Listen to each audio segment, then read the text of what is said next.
SCG တည်င်းကိုကြားလိုက်ရတဲ့အချိန်မှာဘယ်လိုခံစားရလဲဆိုတော့လေကျွန်မပထမဆုံးခံစားရတာဒီသင်းမောမှာပါလာတဲ့ပစ္စည်းတွေအကုန်လုံးကိုအာမခံလှုပ်ထားတာပြည့်စုံရဲ့လားဆိုတဲ့ဟာအရင်ဆုံးအဲ့ဒါကိုပဲစိတ်ပူပါတယ်ကျမရဲ့လုပ်ငန်းအကြောင်းလေးအားကြတော့ကျမတို့ကဒီသင်းမောမှာဆိုရင်စားတောက်ကုန်တွေပေါ့နော်ဥပမာကြားတို့အချိုရည်တို့ပြီးတော့အမွှေးတိုင်တို့ပေါ့အဲ့ဒါလေးတွေသင်းမောမှာအများတန်းတင်လေးရှိရဲ့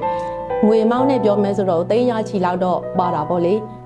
အရေးကြီးရဲ့ဆိုတာကျမတို့အဲ့လိုမျိုးသင်းမောတွေမှာကုန်ချတဲ့ခါကြလို့ရှိရင်ကျမတို့ကဂိုဒေါင်ရဲ့ stock နဲ့ချိန်ပြီးတော့မှပဲပစ္စည်းကိုမှာတာဥပမာသင်းမောတစ်စီးရရက်20ကြာမယ်ဆိုရင်ကျမတို့ကရက်30စာလောက်ကိုကျမတို့ကကြိုပြီးတော့ပစ္စည်းကိုမှာတာပေါ့တကယ်လို့များသင်းမောမှာ accident တစ်ခုခုဖြစ်သွားမယ်ဆိုရင်ကျမတို့အဲ့ဒီ stock တွေကအဲ့ဘိတ်မှာပေါ့အဲ့ဂိုဒေါင်မှာပြတ်သွားမှာဒီ stock တွေကအဲ့ဒါကြောင့်အရန်အရေးကြီးပါတယ်တည်င်းကြားလိုက်တဲ့အချိန်မှာချစ်ချင်းတော့အရန်ကိုဘာလို့လို့ဘာကန်ရမှန်းမသိအရန်ဆိုးရင်ရောပေါ့နော်။အော်နောက်တော့အာမခံထားတယ်ဆိုပြီးလို့ရှိရင်ဒီအာမခံထားတဲ့ကမ်ဘောဇာအာမခံကုမ္ပဏီသူ့ရဲ့ဟိုပါပေါ့အေဂျင့်ပေါ့ကိုဝင်လိုင်းနဲ့သူနဲ့ချစ်ချင်းချိတ်ဆက်ပြီးလို့ရှိရင်ဆက်လုပ်ရမယ့်ကိစ္စလေးတွေကိုဆက်ပြီးတော့ဆောင်ရွက်လိုက်တယ်ဟုတ်။ SCG တင်ကြကြချင်းမှာကျွန်တော်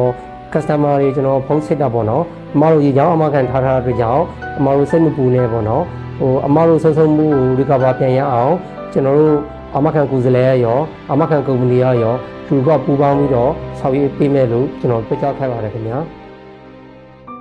ကလေးနဲ့ပတ်သက်ပြီးတော့ဒီကမ်ဘောဇာအာမခံကုမ္ပဏီကဝန်ဆောင်မှုပေးတာတော့အရန်ကိုအဆင်ပြေပါတယ်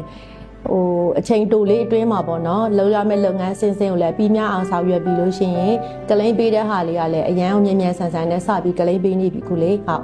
ကလိန်ရော်ကြီးငွေကိုမြန်မြန်ဆန်ဆန်နဲ့ပြန်ရရှိအောင်ကမ်ဘောဇာအာမခံအနေနဲ့ဆောင်ရွက်ပေးတဲ့အတွက်ကြောင့်မလို့ကျမတို့လုပ်ငန်းရှင်တွေလည်းပဲဆက်ပြီးတော့ရောင်းဝယ်လုပ်ဖို့အတွက်ကိုအထောက်ပံ့အများကြီးဖြစ်သွားတယ်တကယ်လို့အဲ့ဒီငွေကြေးတွေသာဆုံးရှုံးသွားမယ်ဆိုရင်ကျမတို့မှအခက်အခဲတူတော်လေးကိုဖြစ်သွားမှာပါအာမခံထားခြင်းဆိုတဲ့ဟာတော့လေတကယ်နဲ့ကျမခံစားရတဲ့ဟာကတော့ငွေကြေးရလို့မှုတစ်ခုထွက်တယ်မဟုတ်တကယ်အခက်အခဲဖြစ်လာတဲ့ခါကြလို့ရှိရင်ကိုယ့်ရဲ့မိတ်ဆွေကောင်းပါတနာကောင်းတယောက်လိုမျိုးပဲကိုယ်တိုင်ကိုကောက်ပါပေးနိုင်တဲ့ကိစ္စရတစ်ခုလို့ပဲကျွန်မမြင်ပါတယ်။ကြော်ကြီးပေါ်ပေါက်လာတဲ့အခါမှာအမြန်ဆုံးနဲ့အကောင်းဆုံးဆောင်ရွက်ပေးတာကကျွန်တော်တို့ရဲ့ပေးထားတဲ့ကတိကိုကောင်းထည်ဖော်တာဖြစ်ပါတယ်ခင်ဗျာ။